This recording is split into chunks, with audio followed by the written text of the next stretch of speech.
Assalamualaikum warahmatullahi wabarakatuh. Hai, nama saya Mutiara Putri. Saya dari perwakilan kelompok 7. Saya sebagai pembicara dan di sini kita akan membahas tentang kondisi makroekonomi Indonesia, tentang perdagangan internasional, neraca pembayaran, pasar valuta asing, dan kebijakan moneter. Nah, di slide pertama ini saya akan menjelaskan tentang perdagangan internasional. Perdagangan internasional merupakan suatu aktivitas atau kegiatan perdagangan yang dilakukan oleh dua negara yang berbeda. Perekonomian Sumatera Selatan triwulan 1 tahun 2019 tumbuh tinggi sebesar 5,68%. Walaupun melambat dibandingkan dengan triwulan sebelumnya yang sebesar 6,07%, kinerja perekonomian Sumatera Selatan tersebut berada di atas pertumbuhan ekonomi nasional yang tercatat pada level 5,07%. Selain itu, pertumbuhan ekonomi Sumatera Selatan juga lebih tinggi dibandingkan pertumbuhan ekonomi regional Sumatera sebesar 4,55%. Melambatnya capaian pertumbuhan ekonomi di triwulan laporan terutama disebabkan oleh melambatnya konsumsi rumah tangga dan konsumsi pemerintah. Di sisi lain, ekspor luar negeri dan investasi mengalami peningkatan walaupun masih tercatat kontraksi. Dari sisi penawaran, 3 sektor utama Sumatera Selatan yang memberikan kontribusi terbesar pada pertumbuhan ekonomi di periode ini adalah sektor pertambangan dan pengendalian, sektor industri pengelolaan, dan sektor perdagangan besar, eceran, respirasi mobil dan motor. Dan neraca pembayaran. Pengertian neraca pembayaran adalah catatan yang sistematik tentang transaksi ekonomi internasional antara penduduk negara itu dengan penduduk negara lain. Neraca Indonesia atau NPI pada triwulan 4 2019 mencatat surplus sehingga menopang ketahanan eksternal Indonesia. NPI pada triwulan 4 tahun 2019 mencatat surplus sebesar 4,3 miliar dolar Amerika Serikat. Itu membaik dibandingkan dengan triwulan sebelumnya yang mengalami defisit sebesar 46 juta dolar Amerika Serikat. Surplus NPI atau neraca pembayaran Indonesia tersebut terutama ditopang oleh surplus transaksi modal dan finansial yang meningkatkan serta defisit transaksi berjalan yang tetap terkendali.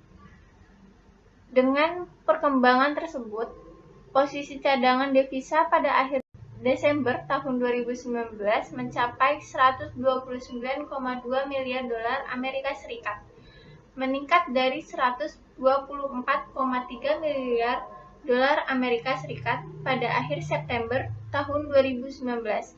Posisi cadangan devisa tersebut setara dengan pembiayaan 7,6 bulan impor atau 7,3 bulan impor dan perdagangan utang luar negeri pemerintah serta berada di atas standar kecukupan internasional sebesar 3 bulan impor.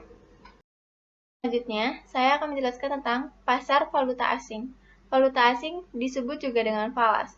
Itu merupakan jenis perdagangan mata uang di suatu negara terhadap mata uang negara lainnya yang melibatkan pasar uang itu di seluruh dunia serta dapat berlangsung selama 24 jam dengan cara berkesinambungan. Penyesuaian aliran masuk modal asing di pasar keuangan domestik pasca meluasnya COVID-19 menekan nilai tukar rupiah sejak pertengahan Februari 2020. Kurangnya aliran masuk modal asing akibat meningkatnya ketidakpastian pasar keuangan modal telah memberikan tekanan kepada nilai tukar rupiah yang melemah sejak pertengahan Februari 2020 hingga 18 Maret 2020 kemarin. Rupiah secara rata melemah 5,18% dibandingkan dengan rata level Februari 2020. Dan secara point-to-point harian melemah sebesar 5,72%. Dengan perkembangan ini, rupiah dibandingkan dengan level akhir 2019 terdepresiasi sekitar 8,77%. Seiring dengan pelemahan mata uang negara berkembang lainnya, Bank Indonesia atau BI terus memperkuat kebijakan stabilisasi nilai tukar rupiah sesuai dengan fundamentalnya dan bekerja mekanisme pasar. Untuk itu, Bank Indonesia atau BI terus meningkatkan intensitas stabilisasi di pasar DNDF, pasar spot, dan pembelian SBN dari pasar sekunder. Untuk mendukung efektivitas kebijakan nilai tukar, Bank Indonesia atau BI terus mengoptimalkan operasi moneter guna memastikan bekerjanya mekanisme pasar dan ketersediaan likuiditas baik di pasar uang maupun falas. Selanjutnya, kebijakan moneter. Pengertian kebijakan moneter sendiri adalah kebijakan yang dibuat oleh bank sentral, yaitu Bank Indonesia, agar stabilitas mata uang dapat terjaga.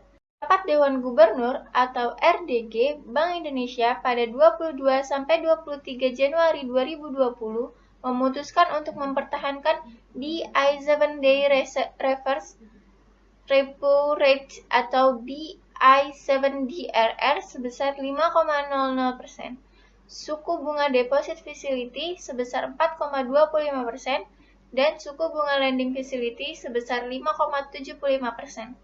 Kebijakan moneter tetap akomodatif dan konsisten dengan perkiraan inflasi yang terkendali di dalam kisaran sasaran, stabilitas eksternal yang terjaga, serta upaya untuk menjaga momentum pertumbuhan ekonomi domestik.